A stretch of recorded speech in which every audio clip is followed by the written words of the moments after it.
All right, I'm gonna take you through a quick walkthrough on how to do Macropoint. This is the main screen, the main interface. This is where you go to start a new shipment. So we're gonna track a load. We are going to put a driver cell phone number. So in this case, I'm gonna put my cell phone number just for testing reasons. You are going to tell the system when do you want to start tracking. So if your shipment is picking up today, for example, and say your pickup is at 2 p.m., you will mark 2 p.m. You have to pick which area you're loading from. Is it Pacific, Central, East Coast? So in my case, it's going to be Pacific. Keep in mind, as soon as you put tracking, the tracking starts 15 minutes prior to loading time. This is where you're going to put our load number. So for example, if my load number is 4555, that's what we're going to put here. How long do you want to track for? Is this a local run? Is it going from LA to Northern Cal? Is it going from LA to Miami? You need to decide how many days you're going to be tracking for. So let's just say we're going to be tracking for 2 days. It's going from LA to go to Texas. Over here, how often do you want the driver to be pinged? No matter what you select, the cost is going to be the same. So if you want every 15 minutes, every 30 minutes, 2 hours, 4 hours, you get to select. So let's just assume if it's a local run, you clearly want to go 15 minutes. If the guy is going to East Coast, then obviously you want to go maybe an hour or 2 hours for every update. By default, I usually go an hour because the driver doesn't get bothered. The app does all the updates on the background. So I'm going to click here, and then for it to start initiating, you need to click on add. So you're basically telling the system, here we go, I want 2 days of tracking, one every hour, and here's my load number.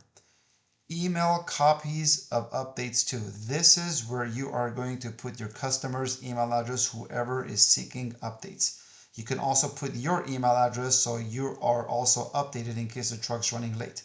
So if the customer is, for example, say this is his email address, for example, jbhunt.com, you could put commas and you could put your email address on top. You could put as many as you want. For example, tracking at jbhunt.com, for example. You could put unlimited amount of email addresses here.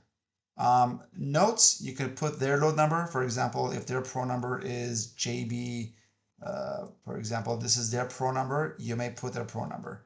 So if I click on save order, what it's going to do is it's going to start setting up the tracking. Now, what we need to do is we need to enter all the stops. So here's your pickup point. You're going to click on edit. You're going to put the pickup address. So let's put my office address. When is tracking starting? Let's just say the pickup is today at 3 p.m. Pacific time. Now, again, we're all in the pickup area. You also have to put the same time. If your pickup is at 3 p.m. sharp, then you will put 3 p.m. and 3 p.m. Pacific. If your pickup is going to be loading from, say, from 8 a.m. until 5 p.m. first come, first serve, then you would put pickup information from 8 a.m. to 5 p.m. Pacific time. This way, the system doesn't recognize you're late. So if you click on save order, tracking begin date is invalid. So basically, because right now it's 10:56 a.m., 8 a.m. would not work. So let's just put 11 a.m. and click on save. So now you just entered your pickup information. You would do the same thing with delivery. Where is the shipment going to? Let's just say we're going to Pasadena, Fair Oaks. Delivery is going to be tomorrow morning at, say, 7 a.m. And we're going to go Pacific time again. Tomorrow at 6 a.m. Pacific time.